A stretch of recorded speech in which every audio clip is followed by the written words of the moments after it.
placing the work within its social, political, or historical context to reveal deeper layers of meaning. That is the literary criticism.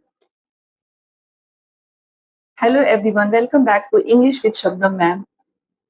We have already started the class of literary criticism, and today we are moving into the two very important phase of literary criticism, and that we have after classical criticism and medieval criticism, the age we are going to enter now, the Renaissance age and the neoclassical age, and both are very important. So you simply cannot miss this neoclassical age. These two ages shaped the way writers and critics thought about art, poetry, and drama. These two shapes, especially the neoclassical one, is very important. So we will have a little bit more detail about these ages and drama. Okay.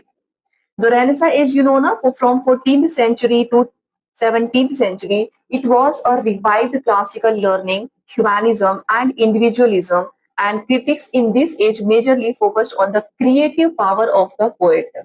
Creative power, creative power of the poet in the Renaissance age we are talking about.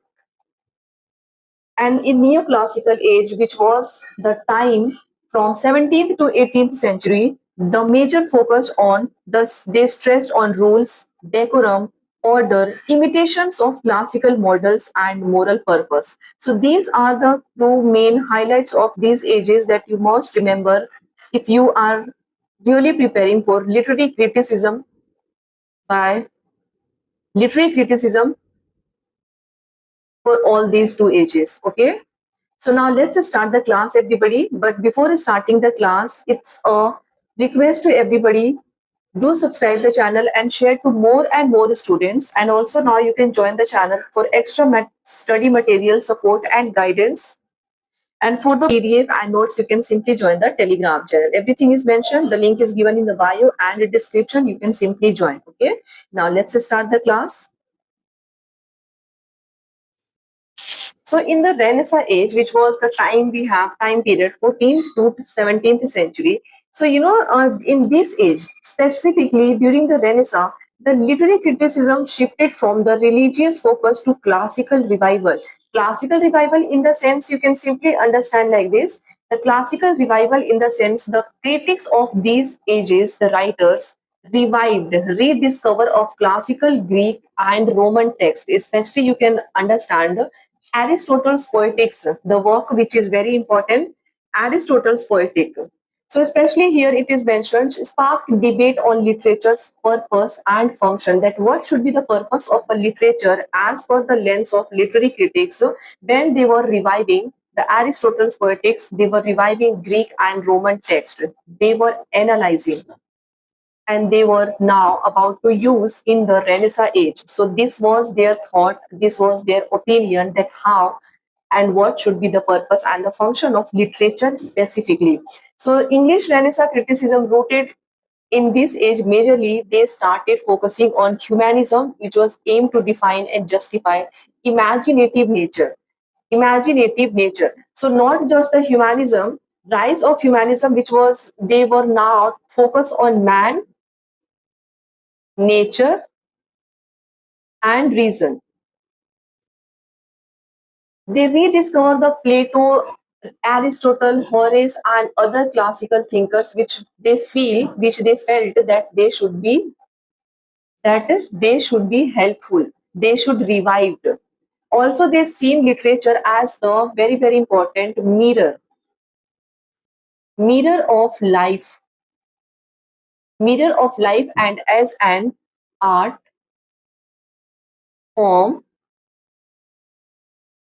guided by imagination. So major thing that you have to remember about Renaissance age, the revival of classical learning. In this, they focused on humanism, classical imitation, and the major focus was on Aristotle's the work Poetic. Okay, this is very very important for you. Do not forget.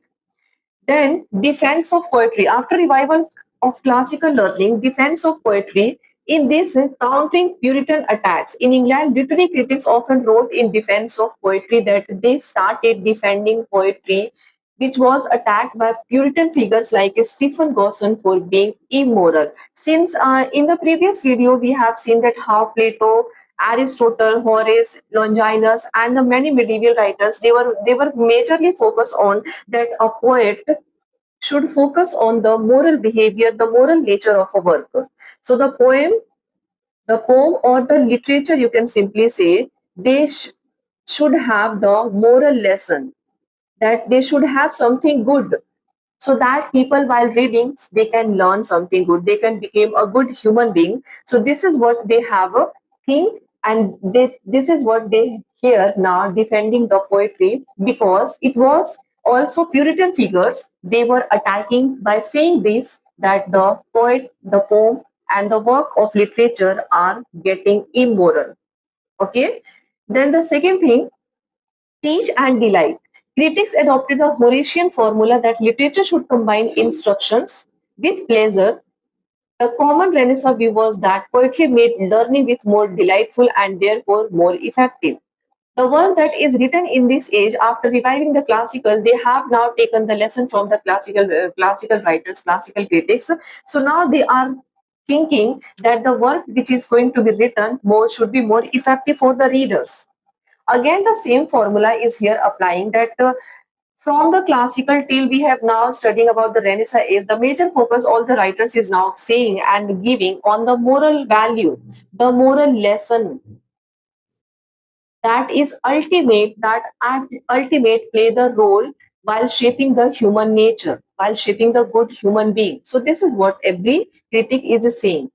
Also, debates over language and form. In the Renaissance age, you will find, so over the debate, they find the vernacular language. Now, what is the vernacular language? I will explain you. Vernacular language is a basically a common language that is spoken and understand by the local or common people. Okay, this thing you can simply understand. That means there should not be any high level of language that common people could not feel attached, could not feel adapted. They are not able to understand that what is the work is all about if they are studying. So vernacular, a major debate centered on the use of vernacular language versus classical terms like Latin and Greek. Okay, now here I have added this for the beginner especially. Vernacular language in English literary criticism, there are many writers who are emphasizing that the focus all should be towards the Latin and Greek language uses, while the other critics were saying that no, vernacular language should be focused. Why? Because there are many people, common people, individual who must understand.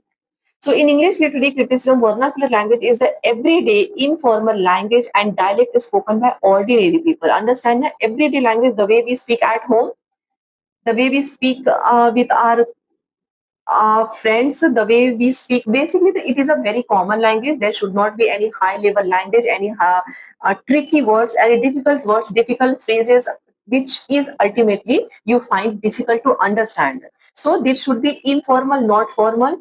And the dialect, that is ordinary people or common people in everyday their life they keep speaking. So vernacular writers also there. Vernacular writers uses this style to lend authenticity to their, by using the vernacular language, you feel more attached. And you feel more not just attached, but you feel that you are reading and studying, or you are understanding something in their own language. Somebody is making you explain, making you understand, making you, somebody is explaining you in your own language. So there should not be any difficulty to understand what is actually all about.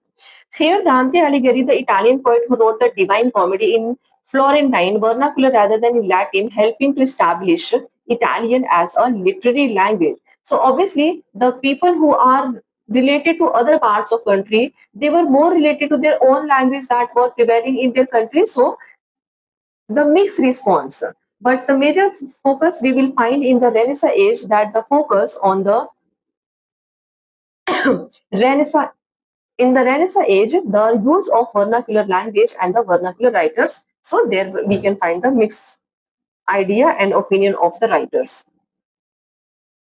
Now, once you have cleared that what is a vernacular language and what are the vernacular writers, the writers who uses the daily ordinary language to understand the people, to make them understand in their work. Okay, so those writers are known as vernacular writers, and vernacular language is the ordinary people's language, the common people's language, which make them understand the work easily.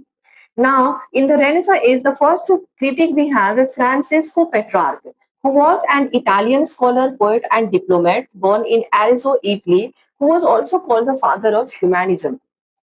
Why? Because he revived interest in classical antiquity. Okay, his criticism is embedded in his letters, dialogues, and essays rather than a single treatise. So, letters, dialogues, and essays, his criticism you can find in these all the three types.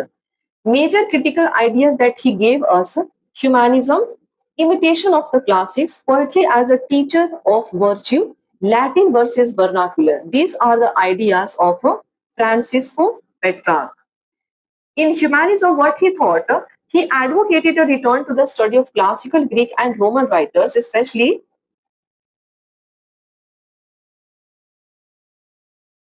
So he advocated a return to the study of classical Greek and Roman writers, especially Cicero and Virgil. He believed literature should cultivate virtue, wisdom, and moral refinement. Again, he is also talking about the wisdom, virtue, and the moral refinement of the human, of the reader. In the imitation of classic, he said, unlike medieval allegory, Petrarch emphasized direct study and imitation of classical style. He also said, true art lies in imitating not the words but the spirit of the ancient writers, ancient critics.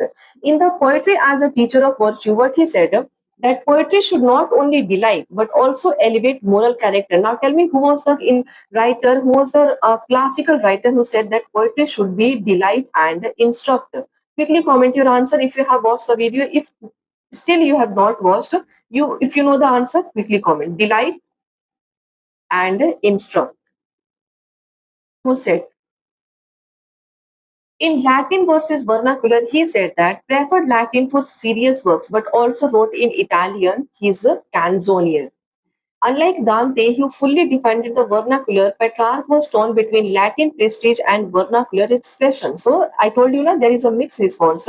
Here he is supporting the Latin work also. That means if the work is more serious in tone, you can use the Latin work. Why the ordinary language won't present the serious tone? No, there is nothing like that. So this was the thinking of the writers. Important works that contains his criticism we can find Familiaris, the letters to friend. It was an essay on classical literature and philosophy. In this work, he defended the moral and cultural importance of poetry. And the second one here, Africa, it epic poem in Latin. This work is in this work he modeled on Virgil's Aeneid, showing his belief in imitating classical epics. These are the unknown, and you can simply say that the minor critics from all the ages you will find, but still you must know before jumping on to the major one. Secretum, another work, My Secret Book, it means a dialogue with Saint Augustine. In this work, he shows Petrarch's struggle between worldly fame through poetry and spiritual salvation. So, this work shows the struggle of the writer himself. The important thing that you have to remember, whether it's minor or major, any of, so quotations and a statement the writer has given. Imitate the on imitation, what did he say? That imitate the ancients not in their words but in their spirit. How the ancient writers have written the work, you should not only imitate their words, but you should imitate their spirit, their thought, their style. So he said that imitate the ancient but not in their words. This is the quote you must remember. On poetry's value, what did he say? He said poetry is the companion of virtue and the nurse of philosophy. And on humanism, what did he say? It is more honorable to know our own faults than to know the faults of the ancient writers. This is the quotation you must remember. Another important critic we have from the Renaissance age, it's Julius Caesar Scaliger. He was an Italian-born scholar, physician, and humanist. He was a key figure in Renaissance Aristotelianism, which was revival and interpretation of Aristotle's poetics. So many of the writers you will find who has worked on or who has revived Aristotle's poetic. His major contribution is a systematic theory of poetry that heavily influenced later European critics. Okay, this thing you must not forget. Major critical work he gave us Poetics Libris Septem, that means 7 books on poetics, which was published in 1561. You can cross check the year. Written in Latin after his death, this work, a comprehensive treatise on poetry, rhetoric, and literary theory. So, obviously, this work is important, everybody. This work synthesized Aristotle, Horace, and Renaissance humanist values. Very, very important. Poetics Libris Septem. It is 7 books on poetics, which was published in 1561 by Julius Caesar Scaliger. Julius Caesar Scaliger. What was the key idea that he gave us? That poetry as imitation of nature. The poetry should follow Aristotle. Poetry should imitate nature but also idealize it. He also distinguished between more copy and creative imitation. Now, who said the copy of the copy? Imitation. Who gave the concept mimesis?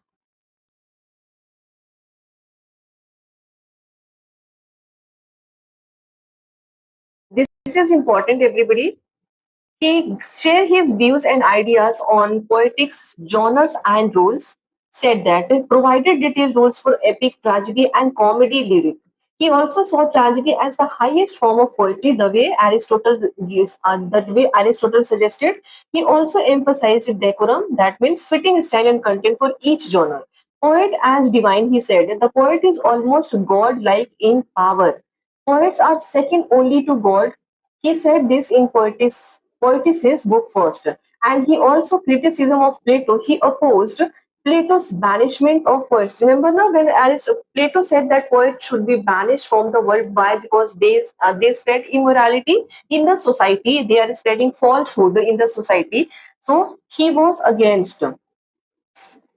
He argued poetry is not dangerous but ennobling and necessary for civilization. So indirectly, he was supporting Aristotle's idea. That is why he is Aristotelianism.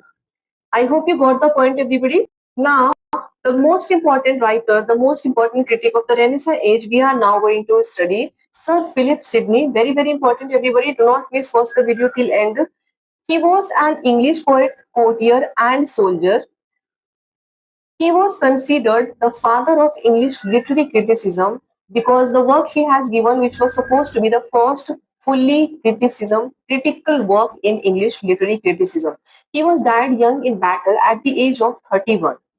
His writings reflect the humanist ideals of the Renaissance. So do remember about Sir Philip Sidney, very, very important. You will find famous major quotations, lines, and what he has criticized. How? The major critical work he gave, an apology for poetry, which is very, very important for the exam, which is also known as the Defense of Poesy, written in 1579 and published in 1595. Written as a response to Stephen Gosson's attack on poetry. What did he say in the initial part of the video I told you? Response to Stephen Gosson's attack on poetry, this work was written by Philip Sidney, and the work he has written, Stephen Gosson, The School of Abuse, 1579. This is also the PYQs that an apology for poetry is written in the response of Stephen Gosson's which work. So it is The School of Abuse, 1597. Do remember. It was the first major work of literary criticism in English, so that is why he is titled as the English literary criticism. There are many writers who will known as who has been tagged as English literary critics. So you will find later. Now, key critical ideas that he gave us. He gave us a purpose of poetry. What should be the purpose of the poetry? Combines teaching and delight both. He said that poetry's power to instruct by delighting. His famous line, poetry is a speaking picture. With this end, to teach and delight. This is speaking picture. It is a famous line. It is the famous line by Sir Philip Sidney. He gave us. Now he shared his thought that poetry versus philosophy and history. Very in short and very highlighted manner, I have tried to added more, try to add and try to give you all the important facts so you must not miss and you can prepare your notes. I hope you have sitting with your notebook and pen. So poetry versus philosophy and history, what did he say? Philosophy teaches abstract truth, too dry, he said. History teaches particular examples, which is limited. And poetry teaches universal truths with delight, which is most effective. So, according to Sir Philip Sidney, poetry is most effective. Philosophy teaches truth, he said it is dry. History teaches particular examples, he said it is limited. But poetry, he said it is effective. It is effective because it teaches the universal truth. So, it was the opinion of Philip Sidney.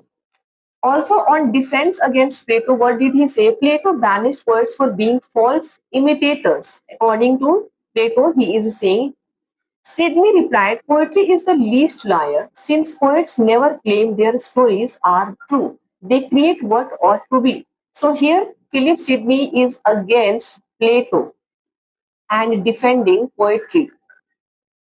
Defending poetry. Okay? Now, kinds of poetry that he has mentioned as per Sidney, there should be the divine poetry, which should be based on biblical and religious theme. Poetry should be philosophical, which should teach you moral lesson, and poetry should be proper, that is based on imaginative and artistic genius. Remember everything. Now, imagination, which was the central role, according to Philip Sidney, he said, the poet creates a second nature better than reality. That means the poet which share the thought which is totally based on imagination. So this is what the second nature according to Philip Sidney, which is better than reality. Poetry offers an idealized vision of human potential. Okay, the famous quote that he has given, poetry is an art of imitation, a speaking picture with this end to teach and delight. Remember, next quotation, the poet nothing affirms and therefore never lieth. Lieth here refers to lie. Next quotation, nature never set forth the earth in so rich tapestry as diverse poets have done. So these are the important quotations by Sir Philip Sidney. And if we will compare Sir Philip Sidney with the earlier classical poets, Plato said that banished poets should be banished. Sidney defended poetry. He said that no poet should not be banished. Instead, a poet present you the second nature of the human, which is based on the imagination. So poetry is not bad. Aristotle said poetry imitates action. Sidney agrees but stresses its moral force. Now, Castelvetro, one of the minor critic of the Renaissance age, said, pleasure only, Sidney, pleasure plus teaching together. That means there should not only be the pleasure in the work, but added by Philip Sidney, he said, there should be the teaching, there should be the lesson. So he said that pleasure plus teaching. Okay. Scaliger said, poetry means teach, move, and delight. And Sidney adopts and English is this view. Okay, so this was the supported by Sir Philip Sidney. The one thing that you have to remember that why Sir Philip Sidney is important from the perspective of literary criticism. He gave a first great English literary critic.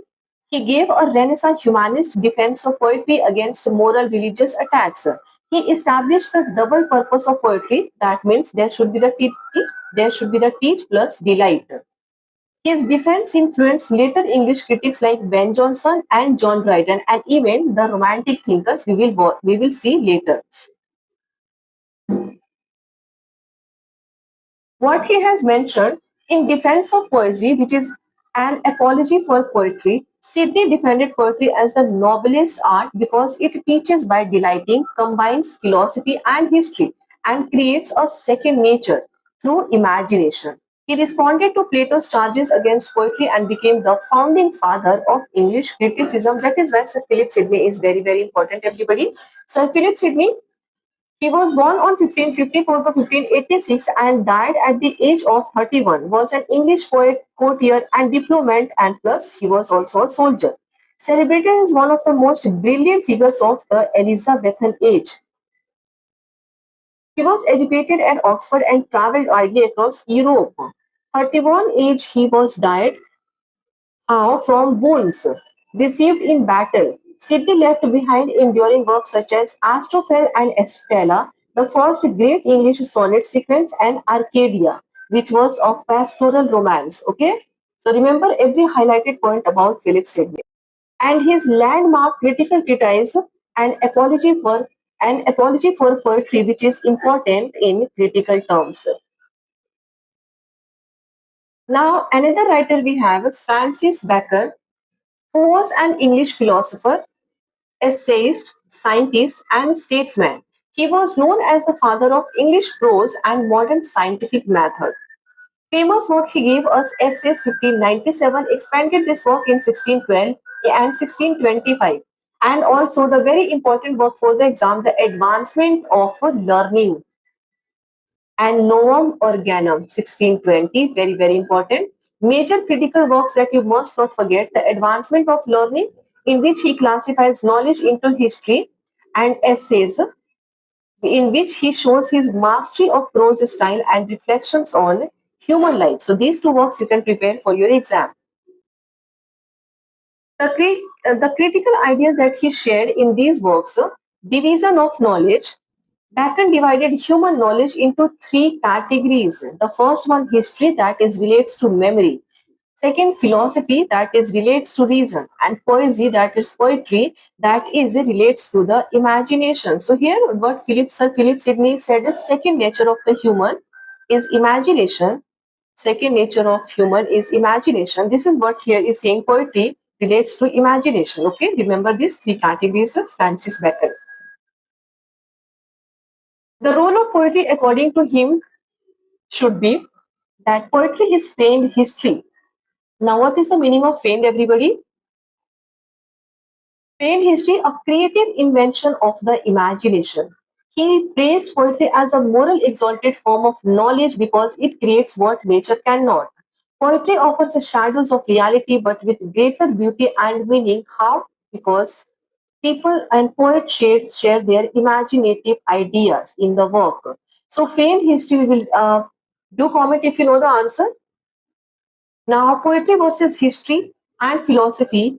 He said history limited to what has happened. Philosophy, he said, limited to what reason can prove. And poetry, free to invent what should or could be. That gives higher ideals. That means poetry, he is saying, there is no limitation. On the basis of, of your imagination, you can reach on any level. You can create anything. So that is why invent what should or could be gives higher ideas to the poet's mind. Moral value of poetry, he said, through fame, poetry is not false. It represents universal truth through the imagination and it can inspire and elevate the human mind. Remember the famous quotation by him that on poetry, he said, poetry doth raise and erect the mind by submitting the shows of things to the desires of the mind. He said this quotation you will find in the advancement of learning. And on imagination, what did he say? The imagination not only adorns nature but also conquereth it on imagination. He is saying. So fame, nobody commented. Fame history is actually, he has talked about the feigned history. What does it signify? Feigned history, that means when you pretend something, that you are tired and you are about to skip the school, you are about to skip the exam. So there is a falsehood, there is an excuse that you are making. You are pretending that you have a particular feeling that you are tired or ill and you are skipping your work. So this is what the feigned and feigned history means.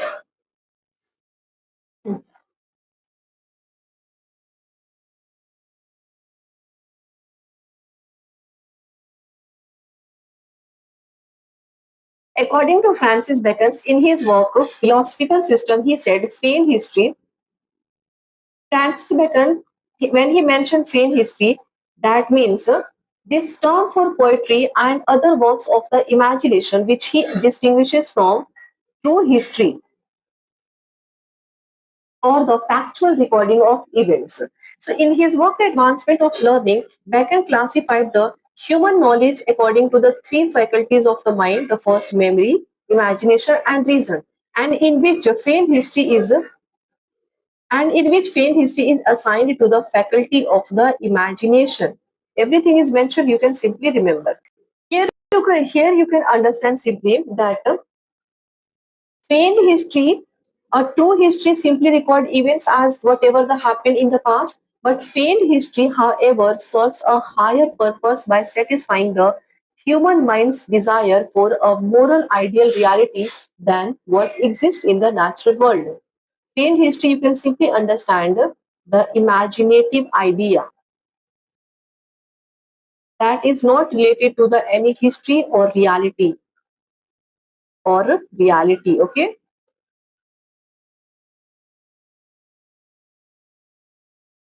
So the word feigned means no, it describes something that is not genuine but rather stimulated that you frame, like feigning illness to avoid a task.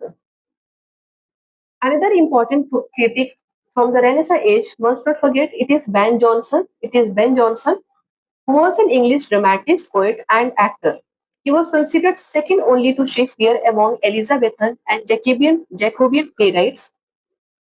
He was known for his comedies of humors, Every Man in His Humor and Every Man Out of His Humor, 1598, and tragedies that is Sejanus and Catiline. Sejanus is the work that is supposed to be is said to be that the downfall of the career of Ben Jonson, because this work is not good. Major, he was the classical scholar that deeply influenced by Aristotle, Horace, and Juvenal. Major critical works he gave us Timber or Discoveries Made Upon Men and Matter, published posthumously in 1640. This work is a prose collection of Johnson's reflection on literature, criticism, and human nature, and also it is a preface and prologue to his plays where he states his literary principles. So this is the collection of Johnson's reflection on literature, criticism, and human nature. Only work you must remember, critical ideas that he gave us, imitation of the ancients. He said he advocated learning from classical writers, especially Aristotle and Horace. He is telling you that you must learn from the classical writers. But imitation must not be slavish copying. That means here he is simply trying to say that you should not copy them blindly. It should adapt to English culture. Okay, so this was the suggestion of Ben Jonson. That means he is saying that you should take the ideas, you should inspire from the classical critics, but you should not blindly copying them, their style, their writer, their opinion, their thinking, their ideas. It is actually also right that nobody should copy blindly to anyone, which is actually reflect your originality, which questions on your genius mind. He said the role of the poet should be as a moral teacher. Again, he is saying the moral teacher, the role of a poet should be, and literature should instruct as well as entertain. Instruct, and that means delight and instruct. So entertain. Echoes, heroes to teach and delight, he is agree. And theory of humor, he said, in every man in his humor, he developed the idea that characters are dominated by one ruling passion or humor. Also, this became a hallmark of Renaissance comedy. Rules of drama, he said, which is upheld the classical unities, that is time, place, and action. So he advocated for decorum, that means characters' behavior should fit their social role, and he preferred truth to life. Also, also whom he has criticized, he attacked the extravagances of romantic drama, that is Shakespeare's disregard for unities. Shakespeare's disregard for unities, Samuel Johnson is also has also talked about that Shakespeare has disregarded the TPA, three unities of the actions. He favored realism and discipline over wild imagination. So this was the critical approach. And the further style, he said, he advocated plainness, clarity, and weight in writing. And the quote from the timber, you can simply remember, the language most shows a man speak that I may see thee. Famous quotation you must not forget. A good poet's made as well as born. Very important. You will find in the work timber. Imitate but not counterfeit. And the office of a poet is to inform men in the best reason of living. So there should be the morality. All these quotations you can find the work timber. So I hope you now got the point that what from the Renaissance age, what the critics has trying to say, they're trying to convey through their criticism in the work, respected work they have written, to criticize the different writers, to support the classical writers' ideas, or they have somehow attacked or response. So in criticism, this is what if somebody will respond you. Remember all these words that related to one term. Somebody will respond you or attack you, or they will support you. Support you in the sense they will support you what you have said, or they will offend you or defend you. Support or defend, same thing. So there should be the response, there should be the attack, or there should be the defend. This is what the class criticism actually stand for. Now in the neoclassical age, you know now what is the important highlights of neoclassical age, everybody? In the poetry section, now all the detailed important highlights of related age is mentioned. So if you are preparing, you can simply watch the video of poetry class, which is the playlist you can find to understand the ages very easily, and uh, very easily everything was mentioned. So, in the neoclassical age, neoclassical criticism was shaped by reason, rules, and classical imitations, insisting that poetry must follow nature, teach and delight, and balance with judgment.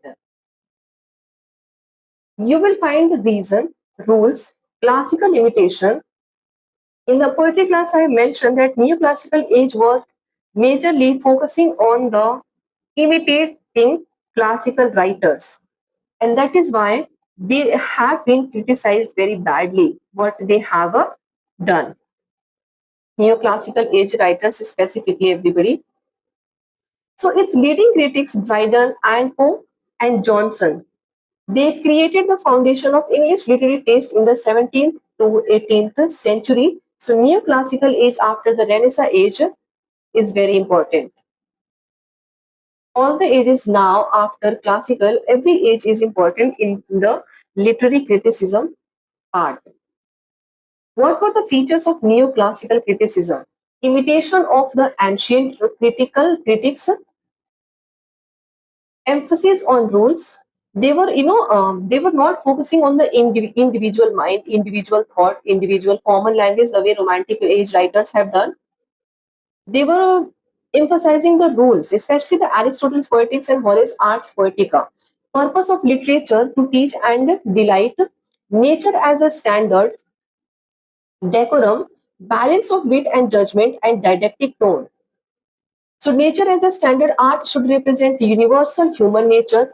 Decorum, language, characters, and action should suit their social and literary context. Balance of wit and judgment. Creativity should be disciplined by reason, and didactic tone, that literature must improve morals while entertaining. So, while teaching this, I'm finding that the critics are now focusing on imitation part, or whether they are trying to convey that the work if you're writing, they're suggesting, they're trying to suggest the poet, the literary writers, that your work should be based on the moral lesson. There should be the lesson that if the reader is studying, they should learn something from the work. So teach and delight. So many of the writers are majorly focusing on the teach and delight. That means there should not be only entertain, but there should be teach. there should be lesson. And from the classical age, we are experiencing the same thing. Major neoclassical critics John Dryden, Alexander Pope, and Samuel Johnson. Will discuss about them later. So John Dryden, you know now how important he was. He was an English poet, a dramatist, and critic, known as the father of English literary criticism. Actually, who was truly regarded as a father of literary criticism is John Dryden. Okay, he was appointed the first official poet laureate in 1668 after Ben Jonson. Ben Jonson was not official poet laureate, everybody, so official was John Dryden. Master of heroic plays, he has written Absalom and Achitophel and critical prose. He marks the beginning of neoclassical criticism in England, Age of Reason. And the major critical work, Essay of Dramatic Poesy, his most important critical dialogue. And preface to plays and poems, that is preface to Troilus and Cressida and preface to Fables, which was in 1700. Ideas that he gave us inspired many. Essay of Dramatic Poesy, he said that this work is actually written as a dialogue among four speakers, and that Lycidius, Crites, Neander, and Eugenius. Very, very important, everybody. All these four speakers have become a part of PYQs. That what they represent. So here you can take a screenshot. Traits represented, he defends ancient drama, means Greeks and Romans. Lycidius, he praised French drama, regular following the unities. Neander, Dryden's voice, it was, defends English drama, especially the Shakespeare. And Eugenius represented, he supports modern over ancient. So, this is the very, very important, you can understand. Now, core points from his essay that you must not forget: ancient versus modern, he has mentioned. That means Dryden admires ancient but sees modern as improving drama. So, here there is something new that you can find in the essays of John Dryden. He is somehow not discarding but admiring the ancient critics, ancient writers, but he is also looking the future, and he is emphasizing, he is saying that modern literature is the improvement of the drama. French versus English drama: French drama follows rules but is cold, and English drama is more lively and varied. Very, very important. Shakespeare versus Ben Jonson: what did he say? That Shakespeare had the largest and most comprehensive soul. Very important. While Johnson was learned, but Shakespeare was nature itself. Unities, while talking about unities, he said, actually, he defends English disregard for strict unities of time, place, and action that matters more. He said action matters more. Definition of drama, he said, just and lively image of human nature representing its passion and humors for the delight and instruction of the mankind. So all the important highlights is every are very important. General critical principles, he said, major quotations and famous quote that you must remember: Shakespeare was the man who, of all modern and perhaps ancient poets, had the largest and most comprehensive soul. Essay of Dramatic Poesy, he said this. Also, the second, the purpose of drama is to delight and instruct. I am apt to believe the true end of poetry is to instruct by pleasing. So, these are the important quotations by John Dryden. Another important writer critic from the neoclassical age, we have Alexander Pope, which is extremely important. He was an English poet, satirist, and critic, master of the heroic couplet. Very, very important. The famous book, The Rape of the Lock, 1712, The Dunciad, 1728, Essay on Criticism, 1711, and Essays on Man, 1733 to 34. He was the central literary figure of the early 18th century England. So, very, very important. Major critical work he gave us, an essay on criticism. It always appears in the exam. They will ask you the quotations, they will ask you one line, they will ask you the year, they will ask you in chronology matching, but this work definitely appear. It is a verse essay blending Horatian wisdom with Pope's own views on poetry and criticism. So this work is based on Horatian wisdom with Pope's own views. What the Pope's views on Horatian ode he has shared in this work. And Essay on Criticism is a long didactic poem published in 1711 that sets forth his influential theories on the art of literary criticism. Okay, so in this work, he writes in the Horatian mode of the satire. Pope addresses both the positive principles for good writing, important, good judgment, while also he was criticizing the common flaws and bad practices of critics in his era. He is not only just talking about that a writer should follow the good principle of writing, but he has differentiated and then criticized that positive principle and bad practices, or you can say the negative principle of writing a work, what should be and how a writer should follow. This is what he has mentioned and criticized. This work, it was a hallmark of the neoclassical period and emphasized the values of reason, balance, and classical ideas. So very, very important, good writing and good judgment. Also common flaws and bad practices of the critics of his era. While criticizing what he has argumented, he said he gave many ideas concerning literature and criticism. The first one, the supremacy of nature. In this, he said that good art and criticism should be guided by nature. He defines nature not as the physical world but as a universal and unchanging set of truth and principles derived from a divinely ordained order. So, the supremacy of the nature which holds good art and criticism, both are guided by the nature. So in the first part, he is discussing about the nature of the good art, nature of the good art. Then second, adherence to classical models. Since the classical writers of ancient Greece and Rome, especially the Homer, so perfectly capture the principles of nature, Pope advocates for modern poets and critics to study and learn from their works instead of imitating. He said, you must study the classical writers, you must learn from them instead of imitating. He argues that representing the ancient rules is the same as respecting the nature itself. The third thing he said, a balance between the nature and wit. He acknowledged that some artistic brilliance lies beyond the strict rules.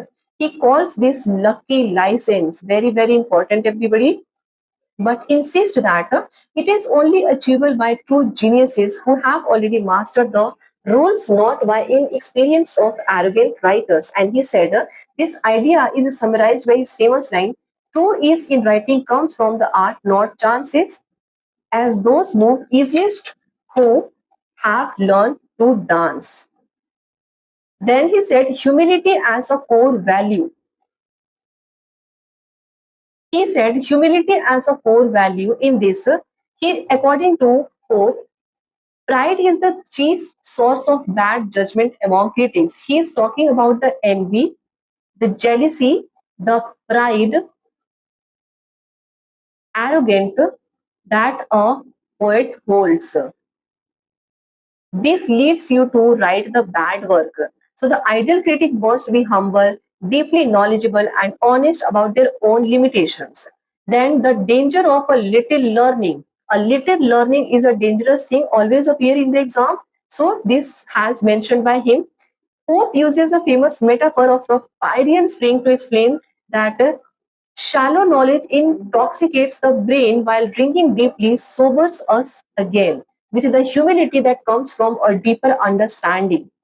Then he said, judging the whole, not the parts. Pope satirizes critics who obsessive over minor flaws or ornate details while ignoring a work's overall quality and intent. He advises judging the writer's end and appreciating the work as a cohesive whole, but not as the part. Okay. So these are the ideas of Alexander Pope that he has discussed in Advancement of Learning that how a poet should behave, how a writer should write the work by following some sort of good judgment, good rules or bad.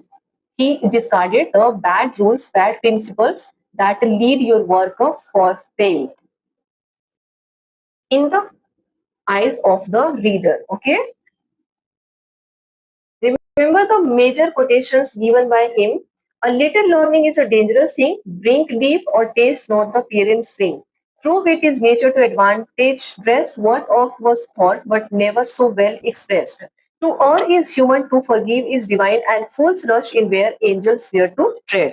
So these are the important quotations by Alexander Pope given in the work Advancement of Learning, which is very, very important. And all these quotations has already appeared in the previous year exams, everybody. So must not forget. Alexander Pope is majorly focusing on the nature of the poet, that what they are actually writing. Nature of the human, you can say, or the nature of the poet. Now, another important critic writers we have Samuel Johnson, very, very important. He was born in 18th September 1709, appears in the chronology questions, or we have to arrange them in the chronological sequence as per their birth or the death year. He was known as Dr. Johnson, one of the greatest English men of letters. He was the English writer, a poet, an essayist, moralist, and lexicographer and literary critic. He was considered the last great figure of neoclassical criticism. He was famous for compiling a dictionary of the English language 1755, which remained the standard dictionary for over a century. He was the central figure in London's literary circles, remembered for his practical wisdom and sharp wit and moral insight. So this was the thing that you must just highlighted in a very easy language. You cannot simply forget or miss this. Major critical works by Dr. Samuel Johnson, Preface to Shakespeare, Lives of the Poets, and critical essays. So let's discuss one by one that what he has given us mentioned in the work.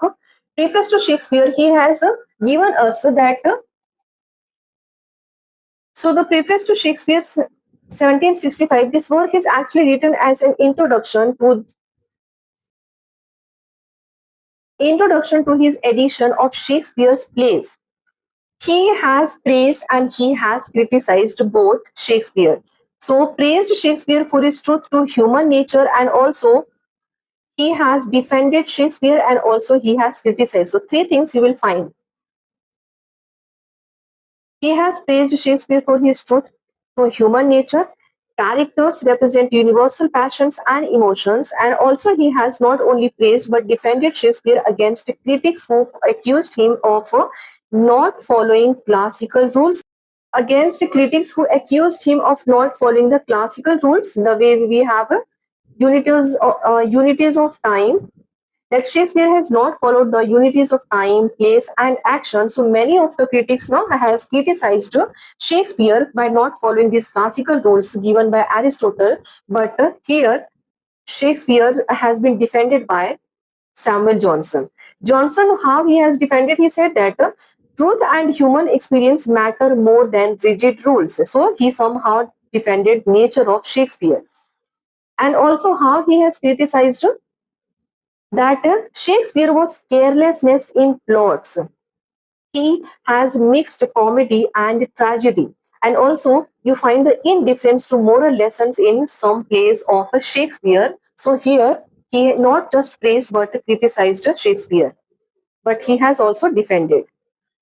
The famous quotations by him, you can remember Shakespeare is above all writers, at least above all modern writers, the poet of nature. You know, one thing you must know about Shakespeare, that he has copied extreme level of the writer's work.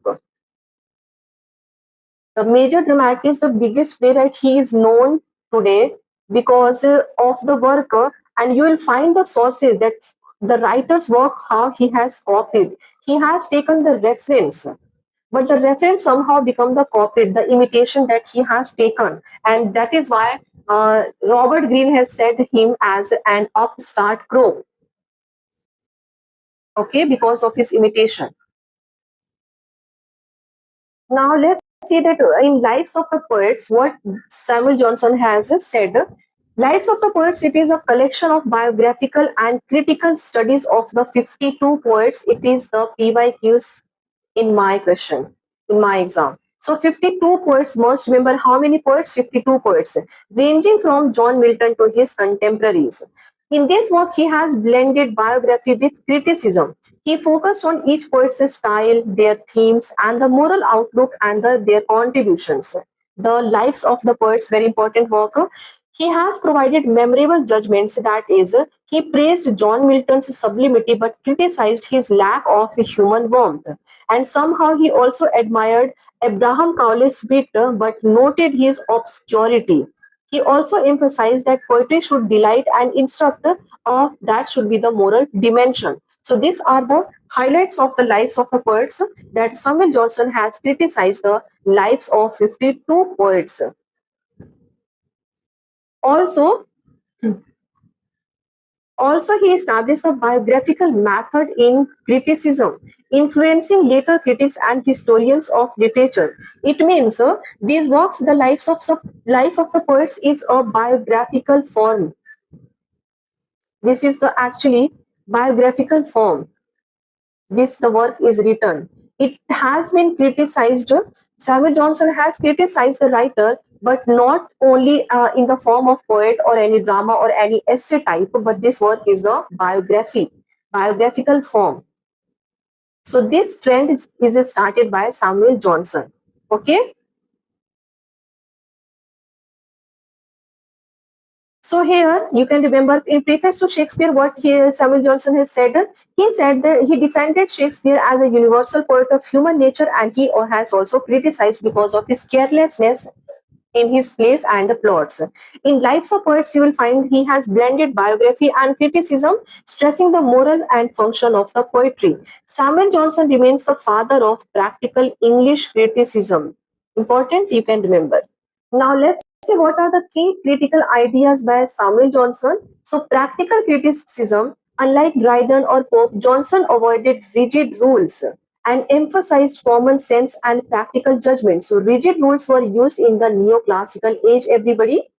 Shakespeare's genius. He praised Shakespeare for representing universal human nature, though also criticized his lack of unity and moral purpose in some plays. Moral function of literature, what did he say? That literature should delight and instruct by reflecting real life and teaching moral truth. In balance of rules, what did he say? He respected classical rules but believed genius could rise above them. Not only copying, not only by imitating only the classical writers, but he said that a genius mind can rise above them. Historical approach, what did he share? He saw literature as a product of its time and judged works in their historical and social context. So these are the views of Samuel Johnson on literary criticism. Now, after all these major writers, there are some minor critics that is not actually critics the way like Socrates, but they are, we can study, we can know about them because of their some opinion. And the one we have Joseph Addison. He was basically a essayist. Joseph Addison and Richard Steele, both, they were the co-founders of the influential periodicals The Tatler and The Spectator. Addison and Steele brought literary criticism to a wider and middle class, so that is why we must know little bit about them. Their essays promoted classical ideals and morality in accessible conversational styles. These writers were majorly not they are considered essayist and moralist, not a major systematic critic the way we have Alexander Pope, John Dryden. Then another French critic we have Pierre Corneille, who was a prominent French dramatist. Corneille wrote 3 discourses on dramatic poetry. At least you can remember the work that he's mentioned, where in this work he argued for adapting Greco-Roman dramatic values to modern taste.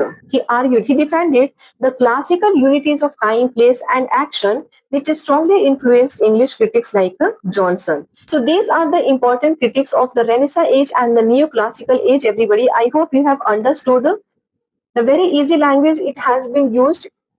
in the PDF. I will share the PDF on Telegram channel. You can understand point by point. I have mentioned everything. It is not going to be difficult to understand. If there is any missing point that I have missed, you can notify me. I will add and then share. So how you like the class, everybody? Please share your comment. Please share your suggestions and views. This is a detailed class. So I know many of you will find that difficult because most of the students prepare in a very short manner, short way. But if you are a beginner and if you want to start afresh, you can go with the detailed class. And while going to the detailed class, the introduction and the basic thing you must not miss. I always keep telling you, reminding you, the basic is important, especially for the beginners, because to understand the literature, you must understand what is literature is all about. English literature, what is literary criticism, literary theory, literary terms, everything you must know about. So this is all for today, everybody. Thank you so much for joining. If any of you want to share your suggestions, your views, your opinions, be your own critic and share. Criticize me. Yes, I'm giving you the right. You can criticize me because this is a detailed class now. So many of the students will find it difficult to understand. So you can let me know by commenting in the comment section, or you can share your views on the Telegram. In a DM, you can let me know. Okay. Thank you so much for joining. Do prepare well. And also you can become the member of the channel. Take care of yourself, everybody. Take care of yourself and bye-bye.